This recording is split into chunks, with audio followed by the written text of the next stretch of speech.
Hello everyone! Lesson about drug education. Please allow me to share our stand when it comes to illegal drugs. Para yang anay ng society. Sobrang discreet ang atake, pero sobrang destructive. It doesn't just destroy the body, it eats away families, friendships, and even futures. As students, future educators, and members of society, we have a big role to play. And that one thing is within our control. Do never attempt na maging involved to this. Not even once. Not even out of curiosity. And not even because of a lame excuse na one time lang naman. Because that one time lang naman could turn into a lifetime of pain and regret. I've seen families na nasira because of drugs. I've seen people who became addicted and now physically they are no longer able. They can't walk, ganun siya kalala. So they can't work. They can't provide for their families and they become dependent on others just to survive. They can't even enjoy life anymore and sadly, naging irreversible na sa kanya. This is not my story, but it's a story of the people I know. That's why this issue is real and it's close to home. Let's choose differently. Let's choose to be aware. Let's choose to protect. Now, speaking of awareness, segue na natin yung lesson for today. Everyone, I'm your Ate Rochelle. Let us be aware of how our government responds to this very destructive problem of our country, which is illegal drugs. And that is through Republic Act 9165, the Comprehensive Dangerous Drugs Act of 2002. Since this law is composed of 66 pages, 8 articles, and 102 sections, so I focus on what connects mostly to us as students and future teachers. And one thing that I wanted to highlight is the very heart of this law. Kayo yon, ang mga kabataan. Paano ko nasabi? Basahin natin yung Declaration of Policy ng Republic Act 9165. Sabi doon, it is the policy of the state to safeguard the integrity of its territory and the well-being of its citizenry, particularly of its youth.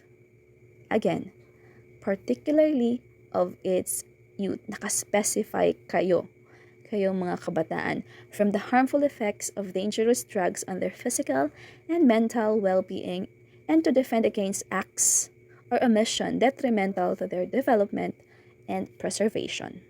So you see, this very law is to protect you, mga kabataan. Ako kasi adult na, hindi na ako youth. So na ako sa magpaprotect sa inyo actually. So, in times when you're being tempted to do, kasi broken ka, family issues, identity crisis, those were valid. But, think of this. Don't get involved dyan. Wag. Kasi even this very law values you. Ganun ka ka-importante sa bansang Pilipinas, kabataan. Okay? So, now let's move on to the how. Paano? Paano tayo natutulungan ng Batas 9165? Let's start with school settings. Okay, these are all hypothetical lang so that we can understand it better, yung mga batas. Kasi basically, nung binabasa ko to, very, very, very technical. So, yan. So, in-address natin siya in a way na mas maiintindihan natin. So, for example, may student na nahuli using marijuana within the campus, sa loob ng school. Article 2, Section 15 states that for the first offender, hindi po kayo agad makukulong. The person will undergo a rehabilitation for 6 months. Kaya lang, if repeated, inulit-ulit, a 6 to 12 years imprisonment and a fine of 50,000 up to 200,000 will be applied. And if it happened inside the school or near the school, Article 2, Section 13 and 15 says, penalty becomes heavier. Penalty may increase by 1 degree higher, meaning possible na maging 12 to 20 years imprisonment plus 200,000 to 400,000 fine. This just shows that schools must always be a safe zone for learning, not a getaway for addiction. Next, we have this situation since we will all be future educators, diba?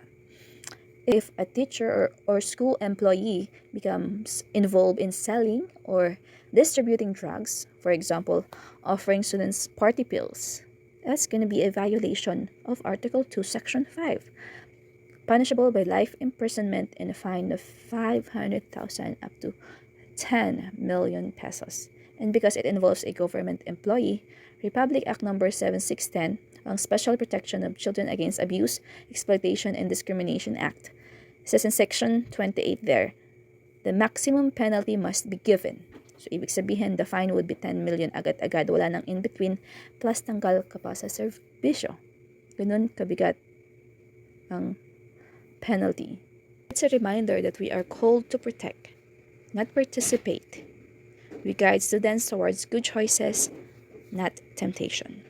But I'm pretty sure po na no one would do such things, especially sa inyo. I believe in you guys. Alright, so this time, let's move naman sa home setting. If a parent or a guardian, let's say, tolerate drug abuse at home, it becomes a violation under Article 2, Section 6, or the maintenance of a den or dive or resort. Now, the penalty depends on the position. Ano ka?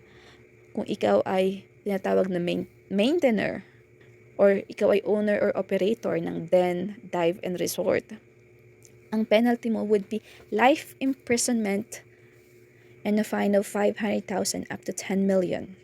If ikaw ay employee or bisita, proven na alam mo na merong drug activity doon, you will be penalized ng 12 years to 20 years imprisonment and a fine of 100,000 to 500,000.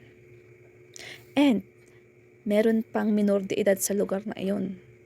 The maximum penalty applies to the maintainer or the owner. Kasi the law recognizes that the family is the first line of defense against drug abuse. When a home becomes careless, diba, ginawang den, dive and resort, it becomes unsafe. Not just for everyone or not just for one, but for all. So let's emphasize the roles of schools and the family. Actually, ito yung favorite part ko sa Batas 9165. Yung sa Article 5, yung role ng family, says there na may tungkulin ng mga magulang na turuan, gabayan at suportahan ang kanilang mga anak laban sa illegal na droga. How? Ano yung intervention? Family-based prevention program tulad ng simple lang, open communication. Usapin nyo. Uusap kayo lagi. Values formation, di ba? Instill ninyo ano yung mga dapat na bigyang halaga. And of course, yung mindful supervision, di ba? You'll know when you'll know, di ba? Parang ganun siya. Maternal, paternal instinct ang tawag doon. You'll know if something is not right. So, yun. Anyway, Section 42 din, sabi doon, schools are required to conduct drug education and prevention programs. Alam nyo ba, it says here sa batas na schools are authorized to do drug test. Yun, isa yun sa mga pwedeng intervention sa mga biglaang surprise or random na magpa-drug test. Integration din sa curriculum, which is like for sa subject natin, di ba? We get to learn, hindi lang maging aware para maiwasan natin na mapunta doon. This means that drug awareness is not just a lesson, it's a responsibility. Again, it's a responsibility. That is very true. But here's something more important. Sa RA 9165, it doesn't only punish. Okay, again, it doesn't only punish. It also provides a chance for recovery. I call this section, ito yung second sa favorite ko, section that heals. And it goes like this. For example, if a parent voluntarily surrenders their child who is dependent on drugs, this law allows treatment and rehabilitation instead of immediate imprisonment. So, sinurrender mo yung anak mo or someone that you know na drug dependent na. Ang intervention doon would be treatment and rehabilitation. That covered in Article 8, Section 54 to 61, the Rehabilitation and Reintegration Program. Basically, rehabilitation, yun yung process of helping a drug-dependent person to recover physically, mentally, and emotionally so that they can stop using drugs and live a normal, healthy life again.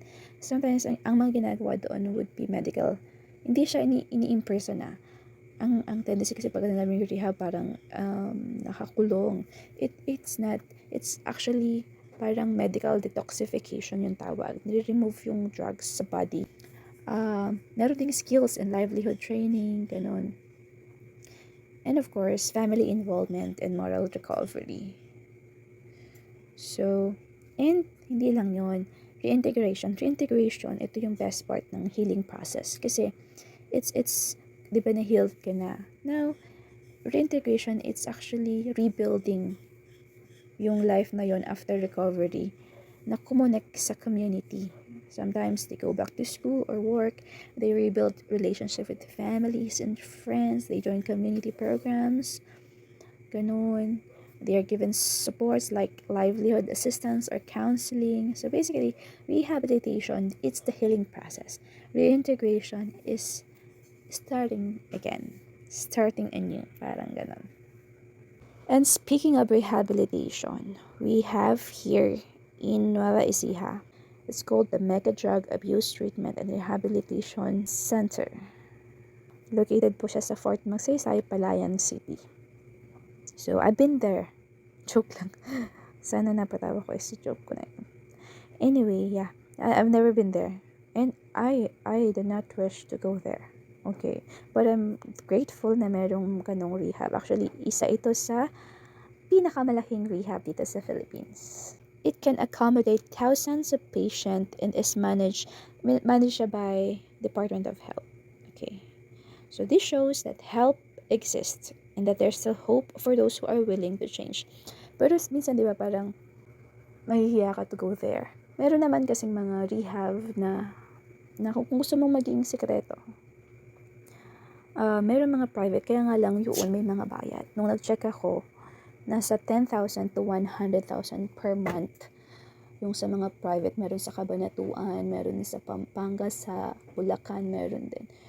So, yun, mas mas privado, kumbaga, kung gusto mo lang ng tahimik na pag-rehab, ng healing. Palitan nga natin yung rehab, diba?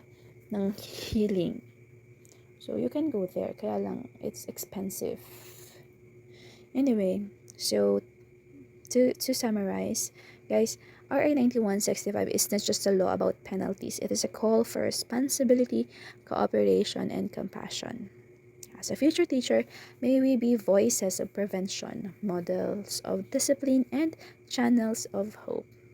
And now to continue this discussion on how drug addiction can be detected and prevented, Nicole, pasok!